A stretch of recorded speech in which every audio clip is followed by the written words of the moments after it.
오늘 읽을 말씀을 가지고 성령 충만한 공동체 제목으로 말씀 나누겠습니다. 교회의 시작은 성령으로 시작됐습니다. 교회는 성령을 강조하면 강조할수록 지나치지 않습니다. 예수님께서 승천하시기 전에 다락방에 있는 12 제자들과 그리고 마띠아가 그 위에 투표해서 뽑혔으니까 어쨌든 마띠아 포함해서 12명과 그리고 많은 사람들이 120명이 모여 있었습니다. 그들에게 예수님께서 이렇게 말씀하셨어요. 하나님께서 약속한 것을 기다려라 라고 했습니다. 그러면서 그 다음에 뭐라고 말씀하셨냐면 몇 날이 못되어 너희가 성령으로 세례를 받을 것이라 했습니다. 근데 예수님께서 이 제자들과 무리들에게 불안과 두려움에 떨고 있는 사람들에게 말씀하신 것입니다. 하나님의 약속하신 것을 기다려라. 그게 뭔지는 말씀 안 하셨어요. 근데 그 다음 절에서 말씀하셨어요. 몇 날이 못되어 성령을 받을 것이라고 하셨습니다. 자, 여기서 몇 날이 못되어라고 주 예수님께 말씀하셨는데 우리가 결과적으로 아는 것은 다락방에 있는 120명이 다 성령 세례받고 성령 충만함을 받았습니다. 그리고 그들은 각자가 사용하는 언어가 아닌 방언으로 기도하기 시작했습니다. 또 그들은 흩어져서 예수 그리스도의 부활의 십자가의 복음의 증인으로 살아가게 되었습니다. 이런 대격동과 변화가 영적인 혁명이 이 120명한테 일어나게 된 것은 바로 성령의 역사였습니다. 그들이 방언을 할 때에 그 안에 기도하는 자리에 그 강한 바람이 가득 채우게 되었고 그들의 머리 위에는 하늘의 불의 혀같이 갈라지면서 그 모든 사람들 각 사람 머리에 안수하기 시작했습니다. 그들이 방언으로 기도하게 되면서 놀라운 일들이 현상들이 나타나게 됐습니다. 성령의 역사와 성령의 임재가 신비적이고 광적인 것만은 아닙니다. 그러나 성령의 역사하신다라고 하는 증거는 있어야 합니다. 그 중에 하나가 방언이지 방언이 성령 역사, 성령의 임재의 전부는 아닌 것입니다. 그 성령께서 역사하셔서 그들 안에 방언이 일어났을 때 그 시기가 어떤 시기였냐면 예루살렘에 전국에 흩어져 있는 유대인들의 원근 각지에서 몰려 들어와서 유월절 절기를 지키기 위해서 모였습니다. 근데 그들이 지역을 보니까 이 사도행전 2장 8절에서 11절을 보면은 15개에서 16개 지역 사람들이 나옵니다. 근데 이 사람들이 어디선가 큰 소리를 들리는데 자기 지역에 있는 언어로 들리기 시작했다는 이야기입니다. 그러면서 하는 말이 저 기도하는 사람들은 갈릴리 사람들이 아니냐라는 겁니다. 무슨 말이냐면 저들은 배우지 못한 사람들이라는 얘기예요. 갈릴리 촌 사람들이고 그리고 바닷가 사람들이고 가방끈이 짧은 사람들이 이렇게 비아냥거린 거예요. 근데 저들이 어떻게 우리 지역에 있는 사용하는 언어를 구사할 수 있지? 놀라게 되면서 더 심지어 더 다음에 비아냥거렸던 말은 뭐냐면 저들은 새술에 취하였다 이렇게 말을 합니다. 술 취했으니까 저렇게 헛소리를 하는 거지 이렇게 조소를 한 거죠. 근데 이들은 주변 사람들을 많이 놀래키기 시작하면서 흩어져서 예수님을 전하는데 베드로가 설교를 했더니 몇 명이 죽게 돌아왔냐면 남자만 5,000명이 죽게 돌아가게 되었다는 것이에요. 성령 충만한 사람들이 모여진 곳이 바로 교회의 시작이 된 것입니다. 이들이 이제 흩어지면 예수님 전하고 모이면 사도들의 가르침을 받게 사모하게 되고 서로 떡을 떼며 나누게 됐고 유무상통의 관계가 되었고 서로 필요에 따라 나눠주게 되었고 서로 모이기에 힘썼고 하나님을 예배했고 하나님을 찬양했고 결과적으로 지역 주민들한테 칭찬을 받게 됐고 구원받는 사람 숫자가 점점 늘어나는 것이 사도행전 2장의 교회 시작의 시초가 되는 것입니다. 그러므로 교회 시작은 성령으로 시작된 거예요. 그리고 교회는 성령으로 말미암아 진행되는 것입니다. 교회만이 그렇습니까? 교회만의 교회 구성원 성도들도 성령 충만한 사람들이 되었다는 것입니다. 교회만 그런 것이 아니라 고린도전서 3장 16절에 보면은 교회는 건물이 아니죠. 근데 고린도전서 3장 16절에 뭐라고 하냐면 너희가 하나님의 성전인 것과 하나님의 성령이 너희 안에 거하는 것을 알지 못하느냐. 우리 그리스도인들의 한 사람 한 사람이 하나님의 성전이라고 말합니다. 또 그 안에 성령이 있다라고 말합니다. 그러면 교회는 두 가지가 있죠.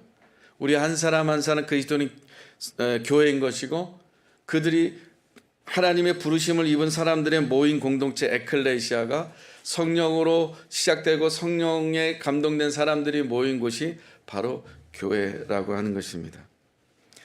그래서 교회는 성령으로 말미암아 모든 것이 이루어져야 된다라는 것을 전제하고 있습니다.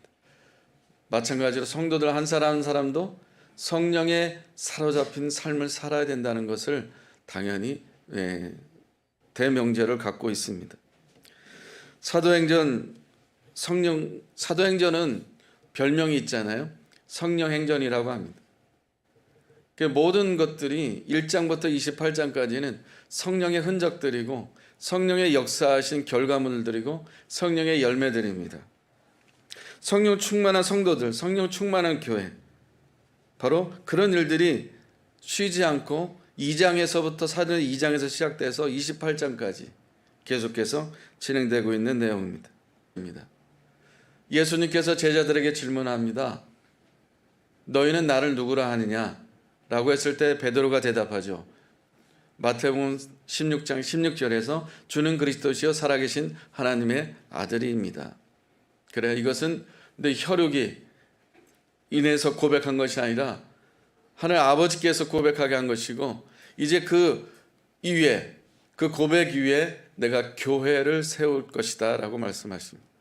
주는 그리스도시요 살아계신 하나님의 아들이십니다. 고백 위에, 즉 반석 위에, 그 시몬 베드로 이름 뜻이 반석이라는 뜻이잖아요.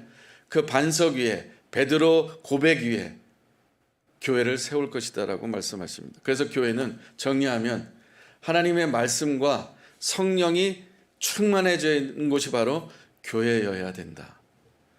교회에서는 하나님의 말씀의 교제가 있어야 되고 교회에서는 하나님의 성령이 역사하신 것들이 많은 흔적들이 결과물들이 계속해서 나타나야 된다라는 것은 정상적인. 반대로 말하자면 기적과 표적이 일어나고 변화가 일어나지 않는다면 교회가 정체되어 있다고 한다면 드라이하고 몸이 건조하게 있다면 식상해져 있고 매너리즘에 빠져 있다면 그럼 확실하게 진단할 수 있습니다. 성령의 인도하심을 받지 않고 있다. 성령에 따라서 살지 않고 있다라고 그렇게 단언할 수가 있는 것입니다. 사도행전 2장은 초대교회의 탄생이 시작되었습니다. 그래서 오늘 본문으로 가면은 초대교회에 일어났던 사도행전 2장의 사건들이 4장에서 그대로 재현되어지는 것을 우리가 보게 됩니다. 4장에서만 끝난 것이 아니죠. 이제 5장까지 넘어가고 6장까지 넘어가고 그리고 7 집사를 세우고 교회 공동체를 건강하게 세워가는 7 집사를 세우게 되고 그리고 이제 스데반의 순교가 되고 그리고 이제 바울이 다메섹에서 사도행전 9장에서 부활하신 예수님을 만나게 되고 사도행전 10장에서 고넬료가 베드로를 초청해서 예수님을 영접하고 그 가정이 구원받고 세례를 받게 되고 그리고 11장에서 야고보가 순교되고 12장에서 베드로가 그리고 감옥에 갇히게 되고 마가 어머니 마리아 집에서 기도하게 되고 교회는 베드로를 위해서 기도하게 되면서 기도하는 마가 가정에 그 감옥에 있었던 베드로가 하나님의 성령에 의해서 나오게 되면서 그 마가 집에 와서 녹화하게 되고 로데라고 하는 청년이 문을 열어주게 되고 기도한 결과물이 바로 베드로가 나타나는 감옥에 있는 베드로가 그 기도하는 현장에 나타나는 놀라운 기적이 일어나기도 합니다. 이제 13장에 사도행전 13장에 어떤 일이 일어납니까? 초대교회에서 최초로 이방교회에서 안디옥 교회에서 바나바 바울을 파송하는, 선교사를 파송하는 일이 일어납니다.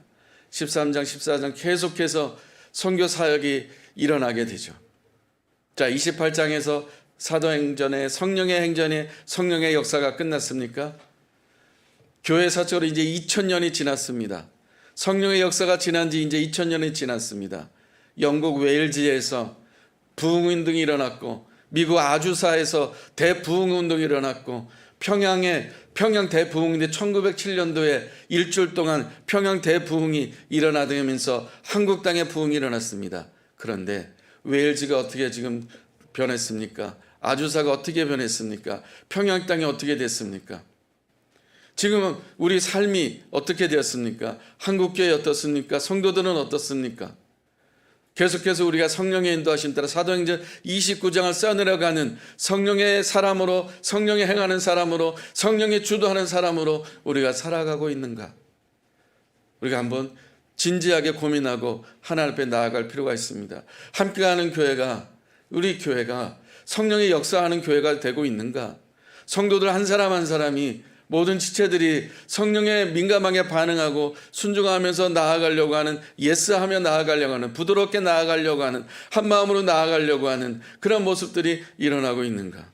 나는 지금 성령의 인도하심 따라 살아가는가? 아니면 나의 주장대로 살아가고 있는가? 그것을 한번 보자고 하는 것입니다. 왜 성령을 강조하냐면 5월 30 마지막 주까지 성령 강림주의를 앞두고 계속해서 성령을 강조할 수밖에 없습니다. 왜냐하면 교회는 성령이 있어야 되고, 성령이 역사해야 되고, 성령의 놀라운 일이 일어나야 됩니다. 할렐루야.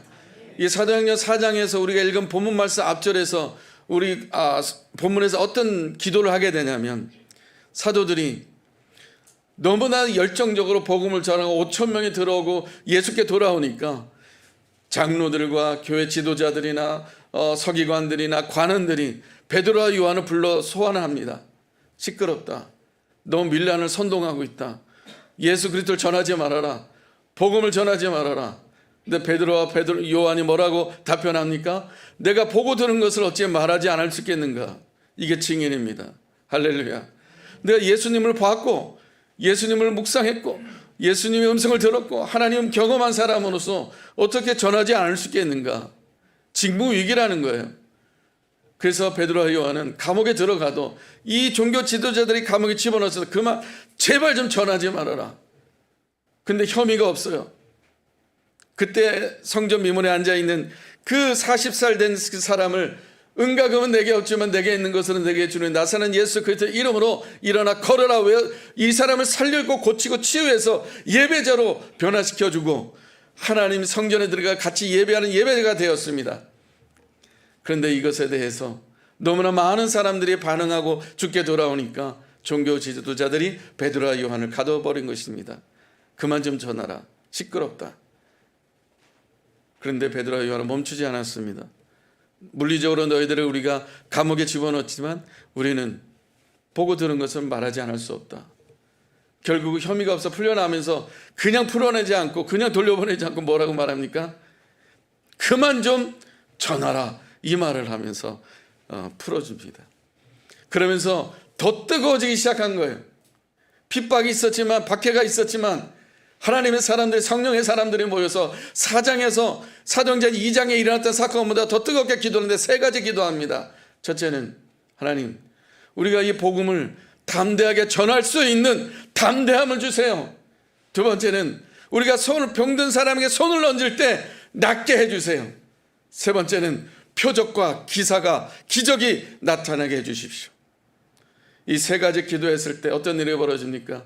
그들이 빌기를 다합니다. 31절이죠. 저들이 빌기를 다하며 모인 곳이 진동하더니 성령 충만함, 다 성령 충만을 받고 저들이 담대히 하나님 말씀을 전했고, 저들이 나아가는 곳마다 치유가 일어나게 되었고, 저희들의 표적과 기적과 이적이 나타나는 역사가 일어난 줄로 믿습니다. 그리고 아무도 가지 않는 사마리아 땅에 빌립이라는 주님의 제자가 가서 사마리아 땅에 성령 충만하게 그 땅을 복음화시키는 빌립을 통해서 사마리아가 죽게 돌아오는 일이 벌어지게 되고, 이 빌립이 혼자 약하니까 힘이 딸리니까 베드로가 다 요한이 같이 가서 주위에 가서 그들에게 안수함으로 성령 충만함이 사마리아 땅에 임했습니다. 이것이 예수님이 예언한 대로 된 거 아니겠습니까? 사도행전 1장 8절에서 너희가 성령의 권능을 받으면 예루살렘과 온 유대와 사마리아와 땅끝까지, 사마리아 복음이 일어났잖아요. 온 유대 사마리아 땅끝까지 이제 우리에게 사도행전 29장을 써야 될 사명이 우리 모두에게, 우리 교회에 주어진 줄로 믿으시기를 바랍니다. 그래서 사도행전 2장에 일어난 사건과 4장에서 일어난 사건을 한번 보겠습니다. 어떤 일들이 일어났고 성령 충만한 증거들이 어떻게 되어졌는지. 첫 번째, 사도행전 2장 42절과 4장 31절 같이 읽겠습니다. 시작. 오로지 기도하기를 힘쓰니라 빌기를 다음에 모인 곳이 진동하더라. 네. 성령 충만한 교회는, 성령 충만한 성도는 기도하는 사람이라는 것입니다. 사도행전 2장에 오로지 저들 기도를 힘썼어요. 언제까지? 몇 날이 못되어 너희가 성령의 세례를 받을 것이다. 근데 몇 날인지를 몰라요. 정확히 며칠이라고 말씀해 주셨으면 좋았을 텐데 그냥 막연한 말씀을 하신 거예요. 그런데 이들은 몇 날이 못 되는 그 막연한 날이라 할지라도 끝까지 받을 때까지, 약속한 성령을 받을 때까지 끝까지 기도했다는 것입니다. 할렐루야. 사도행전 4장에서도 마찬가지, 저들이 빌기를 다했다는 것입니다. 전심으로 기도했다는 것입니다. 성령 충만한 성도, 성령 충만한 교회는 기도 운동이 일어나야 되는 것입니다. 아멘. 두 번째, 성령 충만한 교회와 성도는 모든 구성원들이 성령 충만한 공동체입니다. 말이 좀 이상하죠? 성령 충만한 교회는 모든 구성원들이 성령 충만한 공동체다. 방점이 모든 구성원들입니다. 증거로 사도행전 2장 4절과 사도행전 4장 31절 이렇게 비교해서 보겠습니다. 같이 읽겠습니다. 시작. 그들이 다 성령의 충만을 받고 무리가 다 성령의 충만함. 사도행전 2장에서도 저희들의 기도함으로 인해서 다, 여기서도 방점이 다라는 구성원 전체 다예요. 그리고 대박해가 일어났지만 더 뜨거워지게 되면서 고난이 있고 어려움이 있다고 해서 주저앉은 것이 아니라 이들이 더 폭발적으로 일어나게 되면서 빌기를 다 했을 때 모인 곳이 다 성령이 충만하게 입었다. 할렐루야. 함께 가는 게 모든 성도들의 한 사람이라도 빠짐없이 다 성령 충만함이 있기를 바랍니다. 이게 교회예요. 이게 성도가 돼야 돼요. 아멘. 성령 충만한 교회는 담대하게 복음을 전하는 공동체다. 사도행전 2장 29절, 4장 31절 읽겠습니다. 시작. 형제들아, 내가 조상 다윗에 대하여 담대히 말할 수 있노니 담대히 하나님의 말씀을 전하리라. 아멘. 마가 다락방에 성령 충만한 사람 받은 사람들이 했던 고백은, 선포는 뭐예요? 다윗에게 약속한 것에 대해서 내가 담대히 말할 수 있다. 이제 죽어도 난 상관없다. 목에 칼이 들어도 상관없다. 이 두려워했고 무서워했고 로마 군인한테 잡히면 죽는 사람들인데, 밖에 출입도 못했던 사람들인데, 벌벌벌 떨던 내성적인 사람들인데, 두려워하는 대인기피증이 있는 사람들인데, 이들이 성령 충만한 받음으로 인해서 담대해졌다는 것입니다. 목숨 걸고 나아갔다는 거예요. 그리고 나서 핍박이 있어도 어려움이 있어도 주저하지 않고 그들이 성령 충만하게 기도함으로 말미암아 하나님의 말씀을 담대히 전했어요. 아멘. 여러분에게 어떤 어려움이 있습니까? 어떤 시련이 있습니까? 어떤 고난과 핍박과 어려움이, 외부적인 압력이 있습니까? 중요하지 않아요. 우리가 기도를 다 하고 전심으로 하고 하나님 앞에 나아가 성령 충만해보면 모든 것을 극복할 수 있는 담대함을 하나님이 주시는 것을 믿으시길 바랍니다. 성령 충만하십시오. 할렐루야. 네 번째는, 성령 충만한 교회는 서로 소통하는 공동체입니다. 사도행전 2장 44절, 4장 32절 같이 읽겠습니다. 시작. 믿는 사람이 다 함께 있어 모든 물건을 서로 통용하고 믿는 무리가 한 마음과 한 뜻이 되어 모든 물건을 서로 통용하고. 예. 변하지가 않았어요. 일관성이 있어요. 사도행전 2장 44절에 일어난 역사, 말씀을 배우고 말씀 안에서 교제하고 떡을 떼며 나누고 자기 물건을 팔아서 자기 것을 자기 것으로 여기지 아니하고 그렇게 정말 서로 통용했다, 유무상통했다. 이 모습이 그대로 사장에서도 똑같이 서로 무리가 한 마음과 한 뜻이 됐다는 거예요.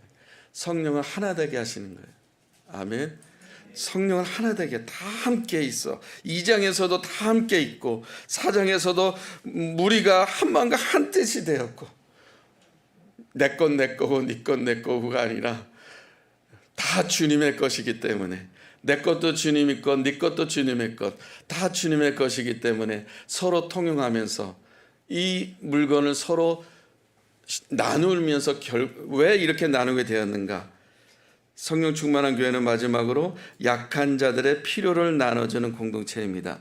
사도행전 2장 45절과 사도행전 4장 35절 같이 읽겠습니다. 시작. 또 재산과 소유를 팔아 각 사람의 필요를 따라 나눠주며 사도들의 발 앞에 두매 그들이 각 사람 필요를 따라 나눠주미라. 우리보다 더 약한 사람들이 있다는 거예요. 더 어려운 사람들이 있다는 거예요. 나도 살기 어렵지만 더 어려운 사람들이 있다라는 것입니다. 이들이 성령 충만하며 서로 나누면서 이렇게 자기 물건을 팔아서 나눴을 때 누구를 위해서? 약한 사람들을 위해서 나눠주는, 구제하는 그런 섬기는 삶을 이 공동체가, 이 교회가, 이 성도들이 감당했다는 것입니다. 서로 나눠주는, 구제하는 사역, 섬기는 사역이 일어났다는 것입니다. 이 성령 충만한 역사와 증거와 나타난 이적과 기적이 오늘 저와 여러분에게도 삶 가운데서도 가정에서도 우리 함께하는 교회 일어났으면 좋겠습니다. 성령 충만한 교회 공동체는 어떻게 됐습니까? 하나님을 찬양하고 예배하는 공동체가 됐어요. 예배가 좋아졌어요. 여러분에게 질문합니다. 밴드에도 올려드렸어요. 여러분의 예배가 좋습니까?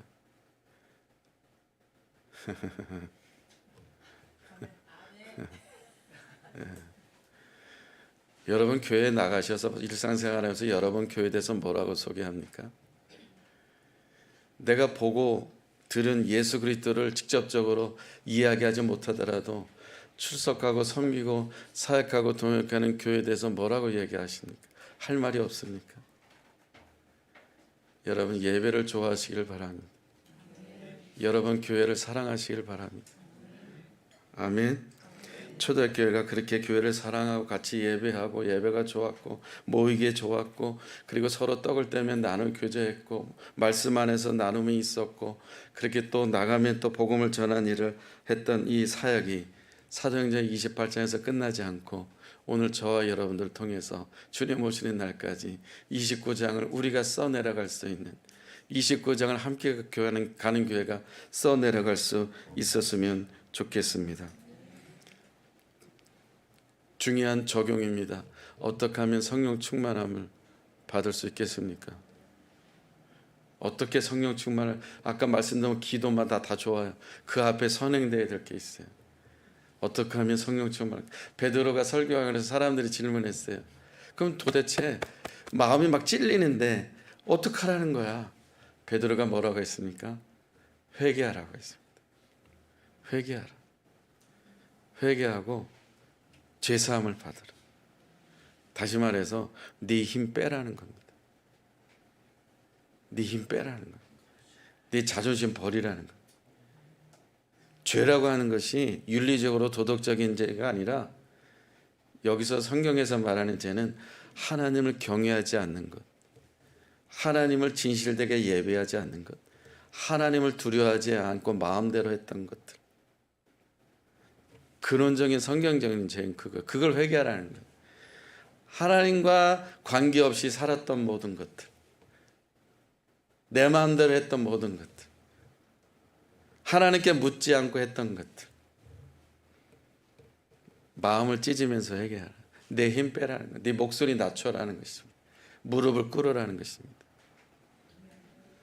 예배를 바꾸시고 마음을 바꾸시고 마음을 찢으시고 옷을 찢지 마시고 소리내지 마시고 여러분의 눈과 마음에 있는 도끼를 다 빼시고 주님 앞에 통렬하게 회개하면서 하나님 앞에 엎드리면서 성령께서 나를 주장하시도록, 성령께서 나를 이끌어 가시도록, 성령께서 나를 사로잡아 가시도록, 함께 가는 게 7년을 주님께 축복하셨다. 앞으로 7년 어떻게 인도하실지, 내 삶을, 우리 가정을 어떻게 인도하실지, 정말 성령께서 어떻게 역사하실지. 사도행전 2장에 일어나는 사건이 4장에서 일어났고, 또 계속해서 사도를 통해 28장까지 일어났는데 2000년 지나면서 전 세계에 흩어져 있지만 여전히 정말 잠자고 있는 이 시대 속에서 내가 어떻게 주님 앞에 성령의 사람으로 나아가야 될지, 내 언어가 제대로 정말 성령의 언어가 나가는지, 내 말하는 한마디 한마디가 신경질 내면서 소리내면서 짜증내는 그런 말은 아닌지, 네거티브한 말은 아닌지, 아까 말씀드린 것처럼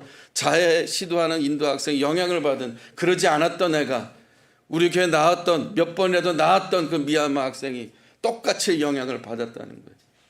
부정적인 사람의 부정적인 영향을 받게 돼 있어요. 그 사람은 영물이니까. 성령의 사람 옆에는 성령의 사람이 영향을 받게 되는 줄 믿습니다. 우리 모든 성도들이 성령의 사람 되기를 축복합니다.